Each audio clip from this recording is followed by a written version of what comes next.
as you all know, today is saying the word anniversary feels funny because it does not feel like an anniversary, but it's the 20th year after 9/11, and a chapter is just closed with the United States exiting. So I just wanted to read a brief paragraph from a 2 or 3 page statement that the Dalai Lama made right after the original 9/11 event. And here's something what he said. We must continue to develop a wider perspective, to think rationally and work to avert future disasters in a nonviolent way. These issues concern the whole of humanity, not just one country. We should explore the use of nonviolence as a long-term measure to control terrorism of every kind. But we need a well-thought-out, coordinated, long-term strategy. The proper way of resolving differences is through dialogue, compromise, and negotiations, through human understanding and humility. We need to appreciate that genuine peace comes about through mutual understanding, respect, and trust. As I have already said, human problems should be solved in a humanitarian way, and nonviolence is a humane approach. In this context, to punish an entire country for the misdeeds of an enemy who cannot be found may prove to be futile. Dealing with such situations as we face now requires a broader perspective. On the one hand, we cannot simply identify a few individuals and put the entire blame on them. But neither can we target an entire country, for inevitably the innocent will suffer, just as they did in the USA on 11th September. Basically, he turned out to be right, in my opinion. Also, just interesting, I think many people can remember, I'm assuming that many people can remember where they were when they first learned about 9/11 as it was happening, because it was such a incomprehensible phenomena. We just had never seen anything like that, and we didn't have any reference for that. So, however we relate to that, I just wanted to bring up 9/11. We're all involved in it some way. Being in the Bay Area, we're a little, compared to some of the other countries, we have it fairly easy in terms of things that we take for granted. So what I wanted to talk about this morning is 3 different kinds of mind, which are all interrelated and key to Zen practice. Open mind, beginner's mind, and ordinary mind. They're all just different aspects of really the same kind of awareness, in my opinion. So open mind is just a normal term that's not used particularly in Buddhism. It's just an everyday term that Americans use all the time, hopefully. I would assume that most people feel they have an open mind, well, particularly in the Zen community. But I mean, other than that, I think most people like to think of themselves as being open-minded. But my experiences with myself and with others is that in a gross way we are, but in a subtle way we're not. We have our opinions, and when we hear some opinion that runs contrary to ours or bothers us, it's very difficult to be open-minded.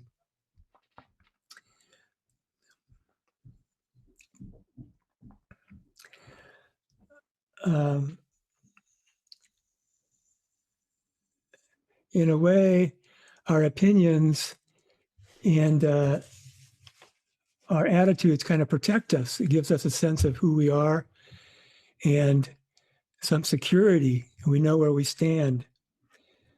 Being open to different points of view, particularly when they're counter to what we really believe, is pretty difficult. Genuinely speaking, to really be genuine with that is pretty difficult.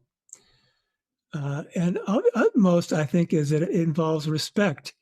Whether you agree with somebody or not, the respect for that person I have something came up on my screen. Hold on just a minute.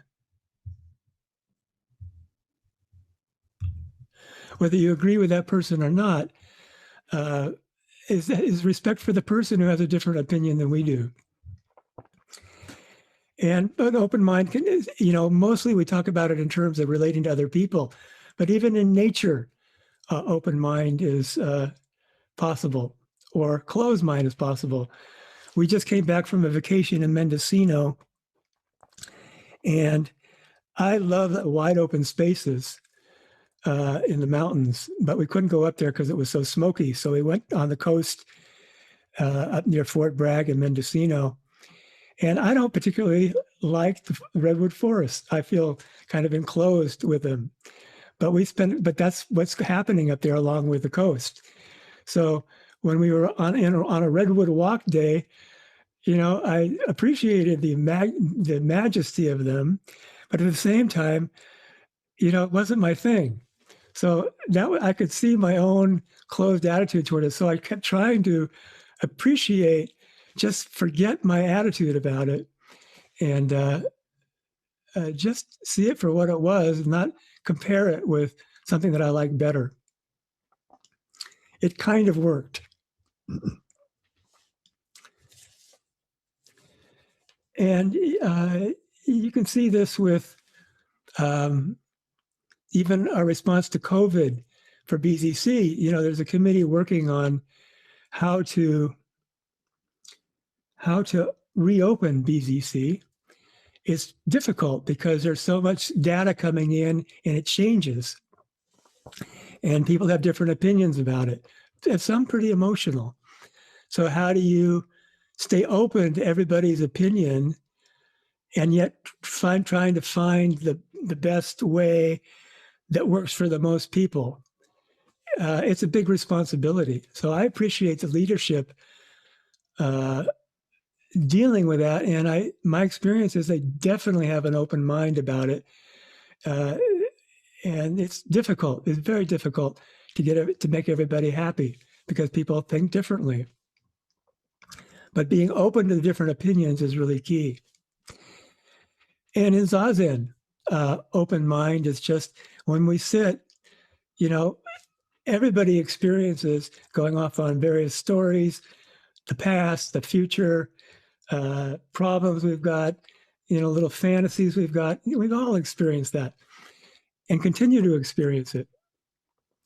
But just having an open mind, we don't need to go into our traumas. We can just be there, just right there, and just being there. It may not be as exciting or stimulating as our particular drama.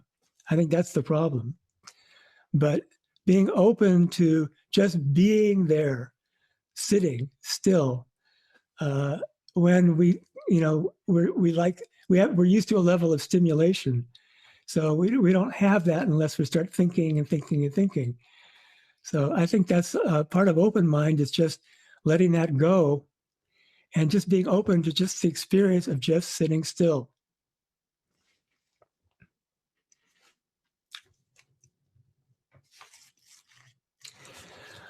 Blake gave a talk a couple of weeks ago, a very nice talk actually, and talked about salsa dancing and how he enjoys salsa dancing. And then after he had talked for a while, Deb asked him a question. Well, how about following? Now, following, I'm not a dancer, but I imagine that means one person is leading and one person's following.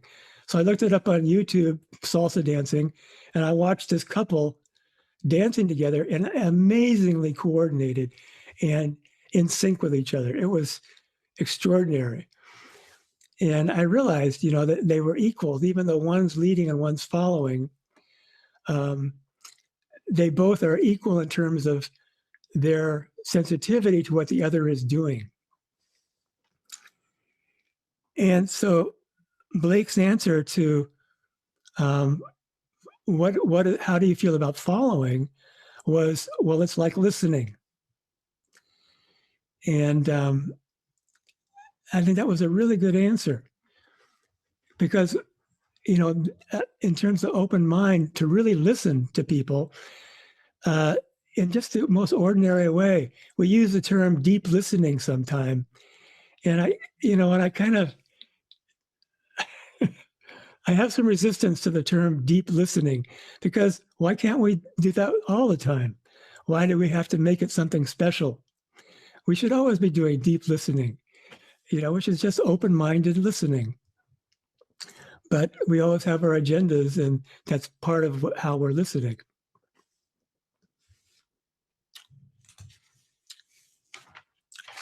So moving on to a beginner's mind.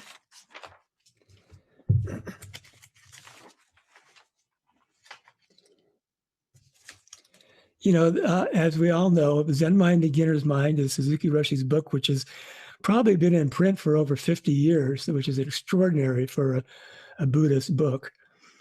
And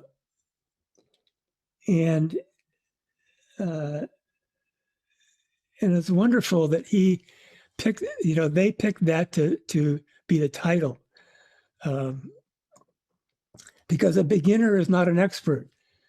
So Buddhism can be overwhelming in terms of its breadth and scope and profundity and reality. But there's tremendous amounts of material on Buddhism. So his book is beginner, starts with a beginner. So everybody can relate to that, hopefully. As we get older, maybe it's hard to relate to being a beginner. Although as we age, we go through different phases, and we're a beginner at that phase, as our bodies start giving out. I can say that from experience.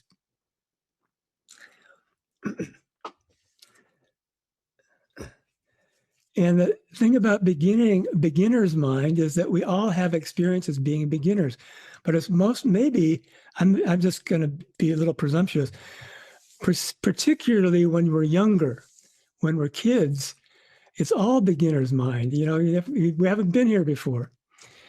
And, it's all new. I can remember learning how to do handwriting when I think it was in first grade. And what it felt like to try to make the letters that were like to what the teacher did on the board. And it was really hard. I'm just not good at that. It was hard for me to do that. And I just felt lost, like I didn't know how to go about doing it. Well, eventually I settled on, well, if I just make all the letters hit the line on the lined paper, then that'll be some kind of evenness to it. So that was my progress as a beginner. But I remember the feeling of really not knowing how to do this and seeing a model of it done really well. So I think we've all had that kind of experience and continue to have that, hopefully continue to have that experience, if we're really open to all the different kinds of experiences that we can have.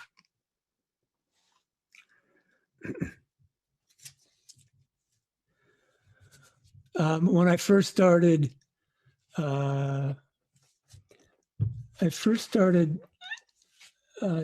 doing meditation was when Chogyam Trungpa came to the Bay Area in the early 70s. And I went to a workshop that he did, actually right down the street at Washington School. And I really liked him a lot. I really thought he was a really amazingly good teacher. So the first meditation I experienced was at Dharma. They were setting up Dharma Dhatus at that time. On Shotwell Street in San Francisco, they had a warehouse, And the very first group meditation that I did, other than his workshop, which was kind of experimental, was we had a schedule. Nobody had any experience. Everybody was sitting in a circle facing each other. There was a timekeeper with a schedule, and that was it. Nobody had done this before. And there was no experts there. There wasn't even a senior person from Trungpa's entourage there. We just had a piece of paper with a schedule on it. And it was great. You know, we made it work just by not knowing anything. By being beginners, there was a vitality in that and a freshness to that, which just worked for something as simple as sitting still, even as a group.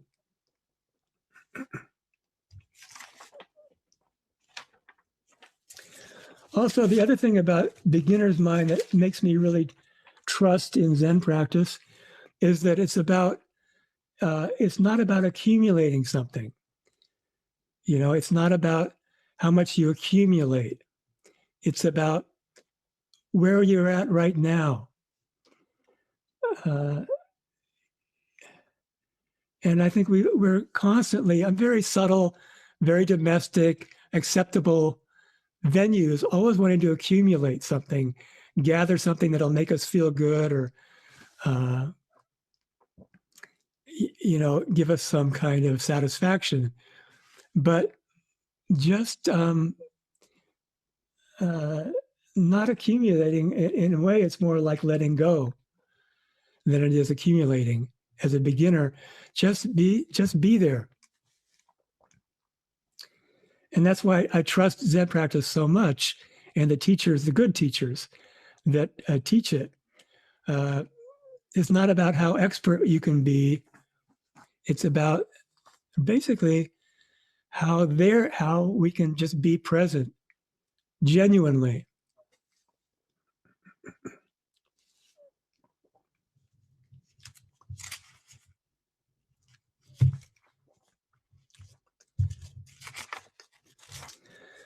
So I would just like to read, oh, no, that's a little bit later. So now I'd like to move into the gist of what I wanted to say, which is ordinary mind is the way. So ordinary mind. There's some question about whether beginner's mind, that phrase goes back to the Chinese and Tang Dynasty times. I was talking to Hozan about it this morning. It's a little unclear, but likely does. But ordinary mind definitely goes back to Tang Dynasty. And the case in the Mumonkan, as an example, ordinary mind is the Tao, or ordinary mind is the way. This is my favorite case out of all the ones that I've looked at. And it's pretty well known to lots of people, a very popular case. But don't take it for granted, because there's a lesson in it. It's quite good.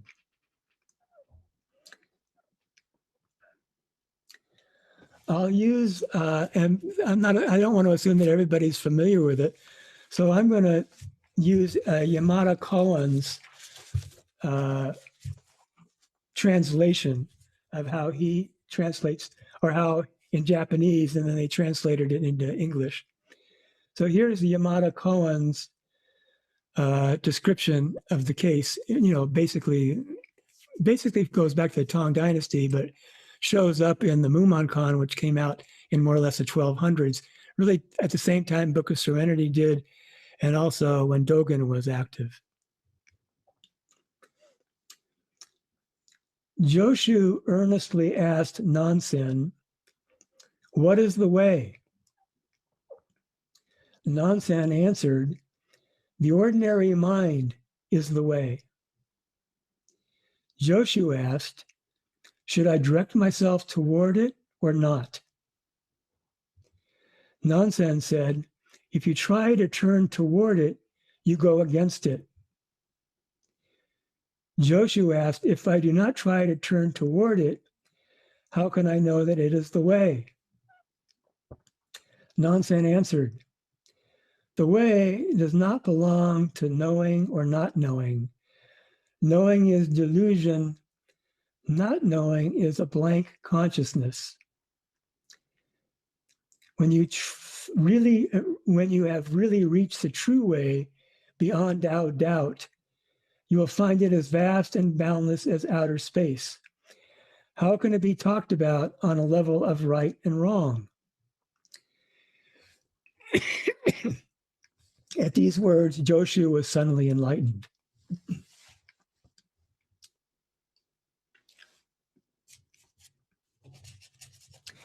And Sojin didn't like the phrase blank consciousness for not knowing. So other options are, you could say, not knowing is ignorance, or not knowing is confusion. But blank consciousness bothered him. I'm not quite sure why, but it did.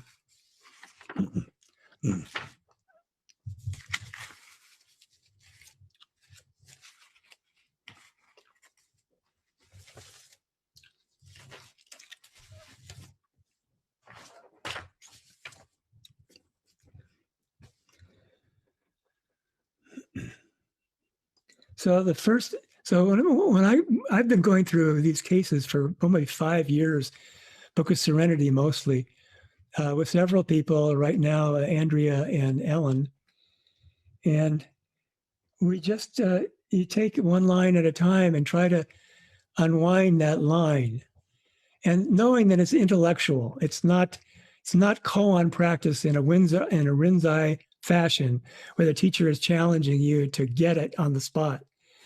It's an intellectual pursuit, but I find that actually it's helpful. I can't tell you why exactly. There's an accumulation of some kind of familiarity with the point that they're trying to make over and over and over and over again, which is that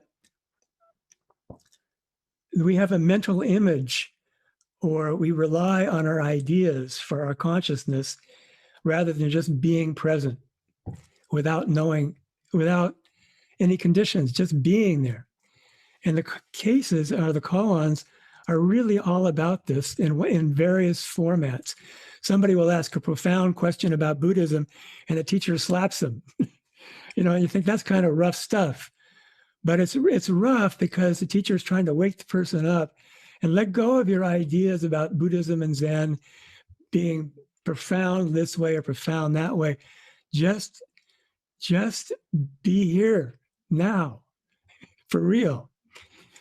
But there's hundreds of versions of this in the 3 major koan collections, and each one has a little bit different twist to it. So, how do I direct myself towards it?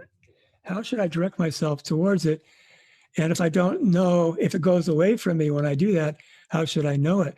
So why should it go away from you when you direct yourself to it? And the reason is, and this is all just my reasoning, I suppose you could say, that as soon as you're moving towards something, you have an idea about what that something is. That's how you move towards it. You're trying to bring it into focus. And if you have a preset idea about it, all of our conditioning and past frameworks and habits are all at work, because this is our reference points. When we're approaching something, just to do it with an open mind, and if we have an idea about it, we may embellish our idea, but it's still going to be an idea. Even if it's pretty stimulating, it'll still be an idea. So how do we go beyond ideas and dogma to just actually being who we actually are without qualification.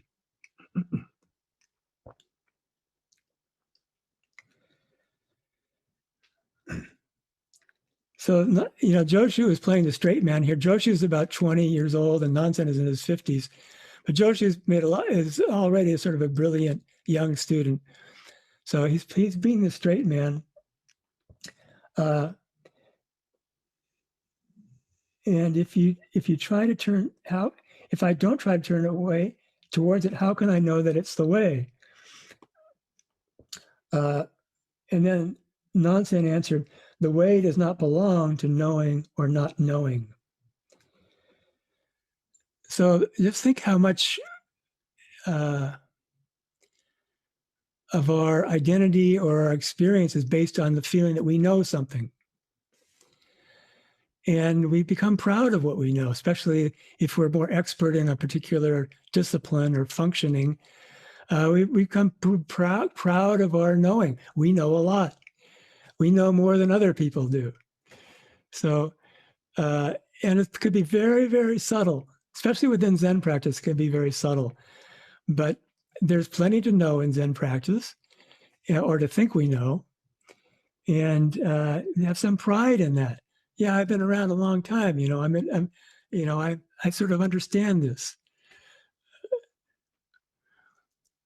So it could be that we understand something, but what Nansen is getting at is not knowing something. It's more being something.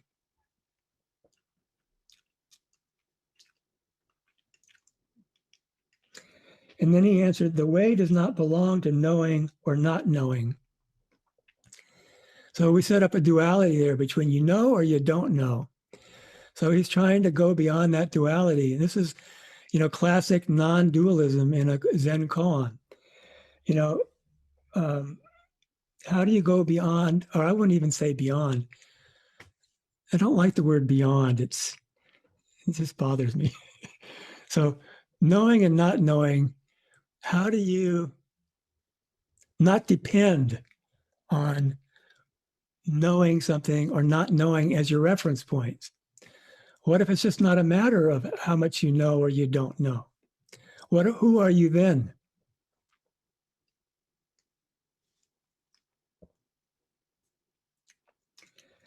Knowing is a delusion, and I think the reason he says that is because, we think that this is reality, but it's our idea of reality. It's not necessarily reality. It's our idea of reality. And not knowing is confusion or ignorance. We can, not knowing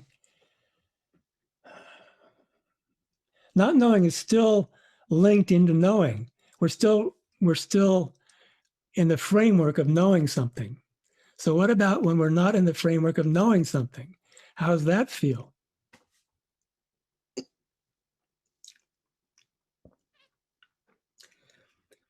When you've really reached the true way beyond all doubt, you will find it as vast and boundless as outer space. How can it be talked about on a level of right and wrong?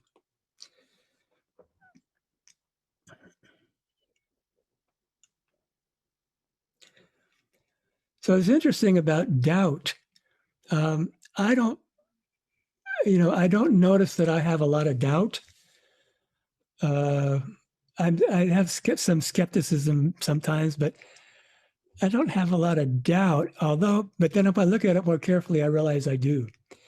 I doubt my own being. So I think I forget who it says it, that one of the great teachers said something like, to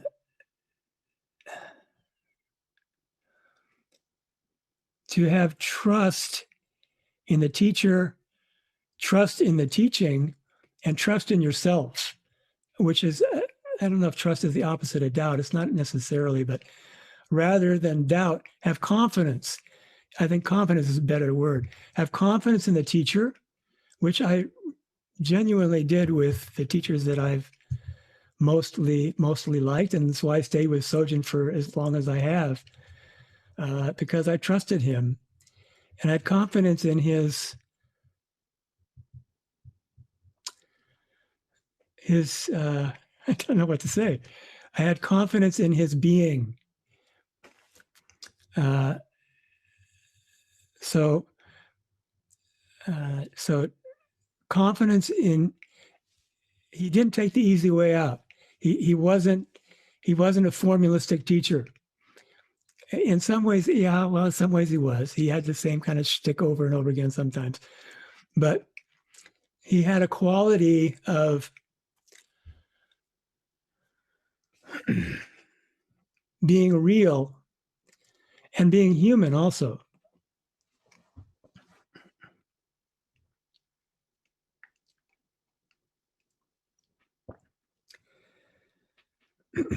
So having confidence in your teacher, having confidence in the teaching, and then confidence in yourself is all are related to doubt. And if we doubt one of those three, we have a problem. So, and then my Foyan is a kind of a minor league in terms of being known, Tang Dynasty teacher, Zen teacher, who I really like a lot. And he said, when I finally cleared up my doubt, then everything was clear. I didn't really understand what he meant. I still don't really understand what he meant, but I have some inkling to it. That because I have no doubt in the teacher or no doubt in the teaching, but I do doubt myself. So how does doubt work in terms of really being able to be present right now, right here?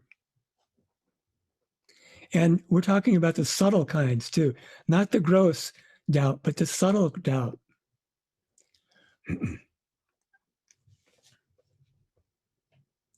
At these words, Joshu was suddenly enlightened, or at least he had a realization experience. Let's just put it that way. And then there's a verse that goes with this that, just one thing I wanted to add that I forgot to say. In terms of knowing and not knowing, there's a story about Suzuki Roshi that working on helping with other people edit a book about of Sojin Roshi's lectures and his memoir. I came on this little story, which is that at Tassajara one day, Suzuki Roshi loved to move huge rocks down a Tassajara stream, and he'd move them into place in the gardens, and even the memorial site where he was eventually buried was a big rock that he had moved up there with the help of many other people. It's taking all day, to go a certain number of feet. And he's down there in the stream bed one day with several of his helpers working on this, moving this enormous rock. And somebody is standing up on the bank saying, "What are you doing down there?" And Suzuki Roshi called back, "I don't know." So, I can just imagine that. It is a perfect example of not knowing, I don't know. But he was very meticulous about it at the same time. So at the end of Ordinary Mind is the Way, there's a verse in which Mumon writes, and Mumon writes a verse for every case in the Mumon Kon. And his verse is, "The spring flowers, the moon in autumn, the cool breezes of summer, the winter's snow. If idle concerns do not cloud the mind, this is our happiest season. I'm just curious, how many people are familiar with that verse, having read this case? Could you just put your hand up? I'm just curious. About half. Okay, thanks. I'll read it one more time. The spring flowers, the moon in autumn, the cool breezes of summer, the winter's snow. If idle concerns do not cloud the mind, this is our happiest season. So now I'm going to sort of veer off into territory, which is taking a chance at sticking my neck out, because I haven't heard anybody else discuss it or have a take on it like I have. So I'll just tell you my take on this. And I don't know why, maybe I'm missing something, but I don't know why it hasn't come up in other commentaries. It strikes me that it's interesting that after this, the ordinary mind is the way case, which is very all about non-duality, and not knowing and not knowing and not knowing. It's all about open mind and non-duality. There's one problem about, that's easy to say, but what is it that prevents us from being able to see that, to be able to I won't say understand, embody non-duality, or be aware of non-duality, maybe a better way to say it, along with duality. And the reason is just was obvious in all of our experiences. Our minds are constantly working, churning out ideas, thoughts, plans, judgments. I like this, I don't like that. I'm going to move over towards this kind of food. I don't like that kind of food. I wish I had more of that kind of food, that kind of stuff. And we all do it. So the case is very non-dualistic, but Muman is going at just this one line: if idle concerns do not cloud the mind. So he's conditioning this whole case on that, which is pretty bold. And I think it's absolutely appropriate to mention it. It's actually kind of prosaic if you think about it, because the case is so vast, it's vast like outer space, even though we're saying it's ordinary. But the verse is saying, yes, this is your best moment right now.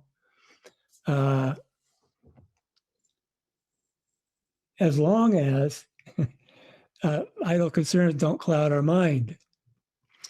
And this is just basic Buddhist meditation, idle concerns clouding our mind. So the combination of those two emphases is really interesting to me.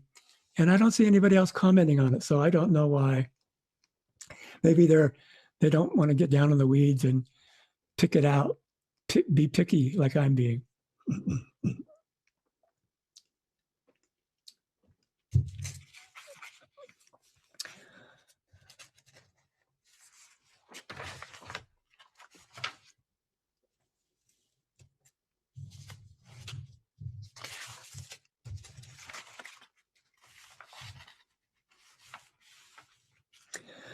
I had a Shosan session with Sojin within the last year or so, actually. I forget when it was exactly. And this relates to ordinary mind. And my question to him was, what is ordinary mind? And he said, good question. So I felt that's good. And then he said, holy. I thought, oh, shit. I don't know. Holy, like Christianity kind of holy. Come on, holy. And I said, I don't understand. He said, I know. That was it. It was totally unsatisfying Shosan exchange. But then working on helping to edit his book, I came upon he has a whole lecture, which will show up in the book, about ordinary mind is the way. He goes off on a lot of tangents within it, but it's interesting. But still, it will be in the book, hopefully. And as part of the material that was associated with that from the original transcript, he said that when he was in elementary school, or anyway, in school sometime, the teacher told him that the word holy comes from the word whole, and it means wholeness. So it doesn't necessarily have a religious or deity kind of meaning to it. It can just mean wholeness, sort of like holistic, holistic, you see, holistic health. It use a little bit of everything, take from every direction. So that's kind of how he was saying the word holy. But I didn't know that. And kind of irritated me because, holy has this kind of meaning that we associate with, the holy pope, the kind of a deity involved somehow.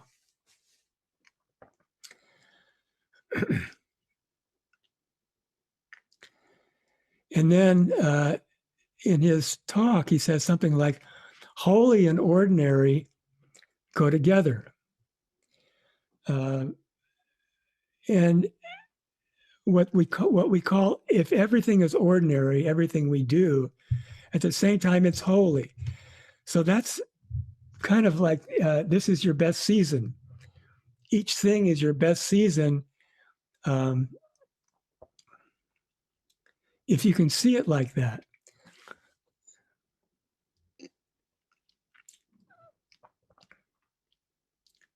So that's what he meant when he used the word holy. So ordinary and holy go together. And Suzuki Roshi also said, we are ordinary people and we are also Buddhas. So really, Suzuki Roshi was saying the same kind of thing, only with different words. I think of it like some kind of equality.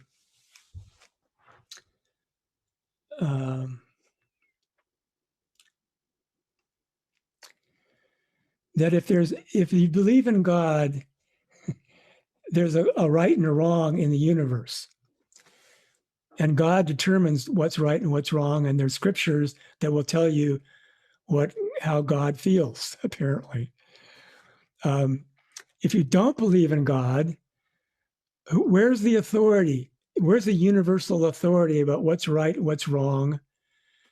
That's absolutely trustworthy. Within different spheres, a human sphere, we have our human sphere, which is right and wrong in order to get along. Murdering somebody is wrong. Helping somebody is right, generally speaking. So in a human sphere, but in a universal sphere, up on Neptune, that may not be their issue. So, in a universal sphere, there's absolute equality. Who's to say that one thing is more important than the other?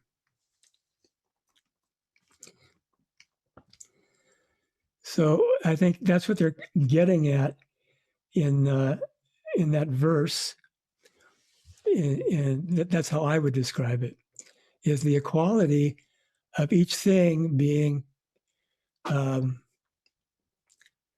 alive for what it is, rather than ranking it as being more or less useful, more or less this or more or less that. So to close, I just wanted to read Suzuki Roshi's, hopefully I can find it here. Suzuki Roshi did his own translation of the case, which is a kind of idiosyncratic translation. It's not literal. it's his own, it's his way of teaching us at the same time as translating the case. And I just think it's terrific. So I just wanted to read it to you. This is Suzuki Roshi's take on the translation of ordinary mind is the way, or how he would translate it. One day, Nansen allowed Joshu to meet him in his room. Joshu asked Nansen, "What is the true way?" "Ordinary mind is the true way," said Nansen. "Is it something to be attained or not to be attained?" asked Joshu. "To try to attain it is to avert from it," said Nansen.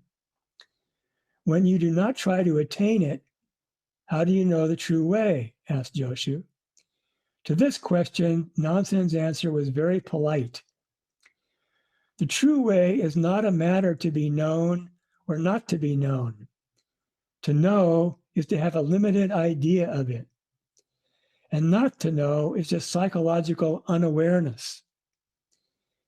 If you want to achieve the absolute where there is no doubt, you should be clear enough and vast enough to be like empty space. Hereby, Joshu acquired full understanding of the true way of Zen." Now, that's my favorite version of this case. I can't improve on that ever. So we have some time for questions or comments or disagreements also. So please speak up if you want to. Blake, will you call on people? Yes, I will, Ron. Christian, please unmute yourself and ask a question. Thank you, Blake. Thank you, Ron. Hi, Ron. I trust in Sojun. So where Sojun and I disagreed, opened up dialogue with loving intentions. So that's his memory. That's a blessing for me. Now, I trust you, Ron. So what do you say on how to keep our collective minds open in resuming in-person practices in our Zendo? And thank you for your holy teisho. Thank you. But could you focus on a little bit more? Like, there's a problem there with that people have different feelings about how we should reopen. The committee that's responsible for making the decisions is trying to weigh all those possibilities. So I'm not quite sure what your question is. I mean, what's the best way to do that? What do you think is the best way?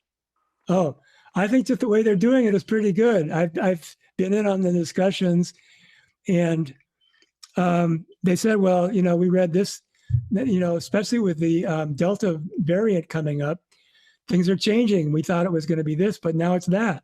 So, and Fauci said this last week, and then so-and-so said that. But we also know that the people in the Sangha are really hurting for not being back in person. So I think that my feeling is they're erring on the side of caution, just to be protective of people.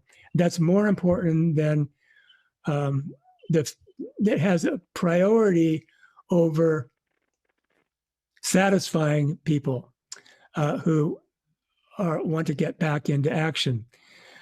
And I think it's, I relate to that attitude of wanting to protect people physically, actually. But if I was, it's an enormous position of responsibility. That's what I think of. And really kind of basically the bottom line is hose on and how he feels about it. Think about the responsibility there. And when I think about the responsibility that that person or those few people have to call it, I just feel respectful of their process, having known that they really are thinking about this way and that way, and they're really not closing anything off.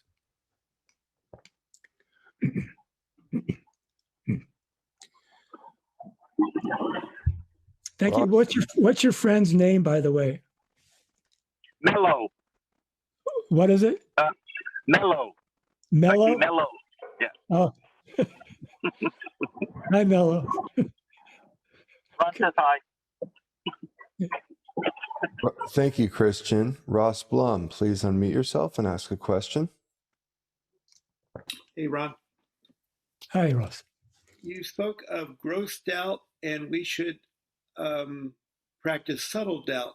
Could you say a little about the difference as you see that those two doubts? Oh, no, I didn't say practice it. I said be aware of it. What I meant, I could have said practice it, but what I meant was be aware of it. It's there are gross doubts and subtle doubts. It seems to be much harder to be aware or self-aware of the subtle doubts because we're so used to it, we don't even notice it, maybe. We just take it for granted that's who we are.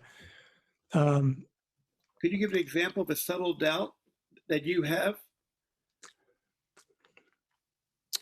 It's too convoluted psychologically. I don't want to go there. Convoluted. Yeah, I can't unconvolute it. Okay. It's a lack of some confidence, I think, based on my whole life, growing up in a certain kind of way, and being in touch with that kind of doubt is important. It's subtle, and I think that the subtleties of our habits, our habits that are really subtle, psychological habits that are subtle, are if we can tune into them, that's good. I don't know what you should do with them, but just being aware of it. I think when you're aware of something, you begin to experience it more. I agree. That's a good start and a good finish. Thank you very much. Thanks, Ross. Ellen Webb, please unmute yourself and ask a question or make a comment. My question was actually somewhat similar to Ross's, so I won't repeat that. But I wondered if you could read the last line of the of Suzuki Roshi's translation or whatever interpretation of the koan, which includes the word doubt, I think. Okay, let's see. Oh yeah, if you want to achieve the absolute, where there is no doubt, you should be clear enough and vast enough to be like empty space. So I think that's how I read that is the way I read Fo Yan's doubt, that even though they've had kind of realization experiences, there's some question about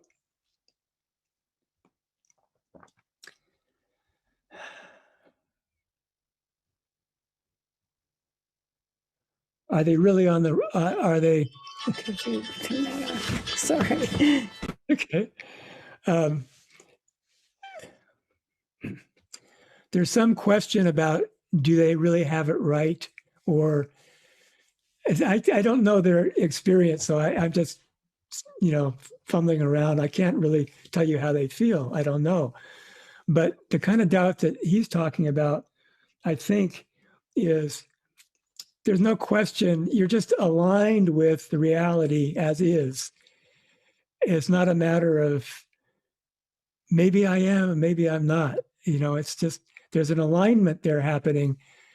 I don't know what that experience is like, so I don't want to speculate on it. But that's how I try to understand what they're saying. That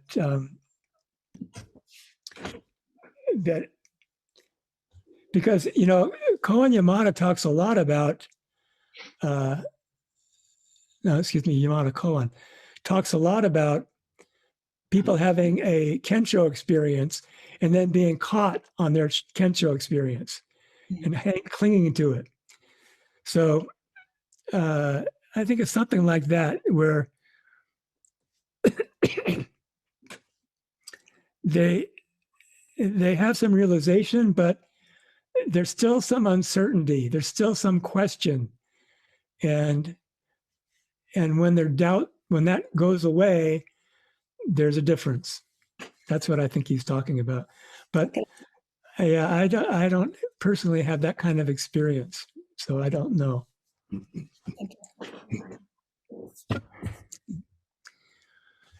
Maybe one more. Yes. Sandeep L, please unmute yourself and ask a question or make a comment. Your talk. I love how you interpreted trust in yourself, the teaching, and the teacher as confidence. What do you think the role of faith has along this path? And is there equivalent between confidence and faith? That's a hard question.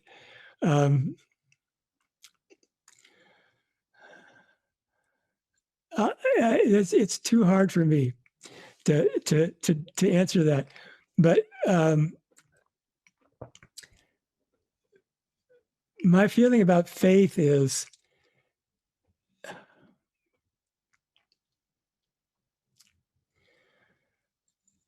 I would call it trust, actually, that you trust something, you have faith in something. But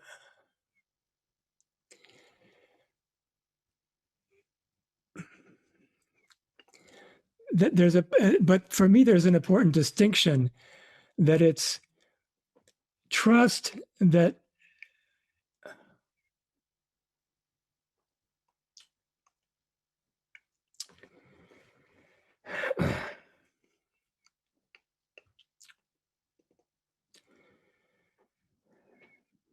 it's trust that's not dependent upon some kind of verification, and it's also not dependent upon a belief system.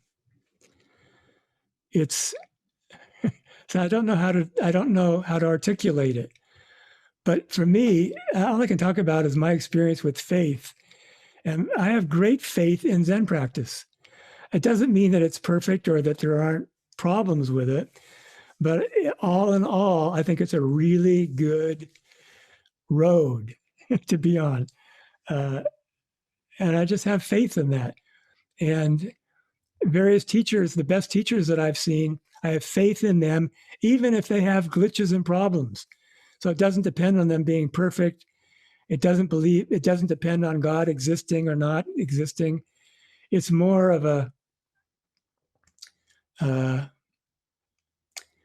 confidence in something that's doesn't have to be proven.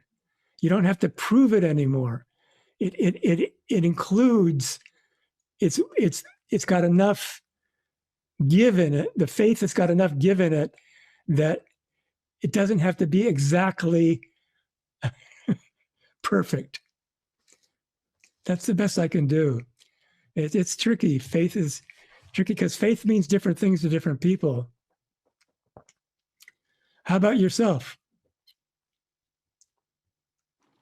I think what came up for me while you were speaking was faith has a component of fearlessness and surrender.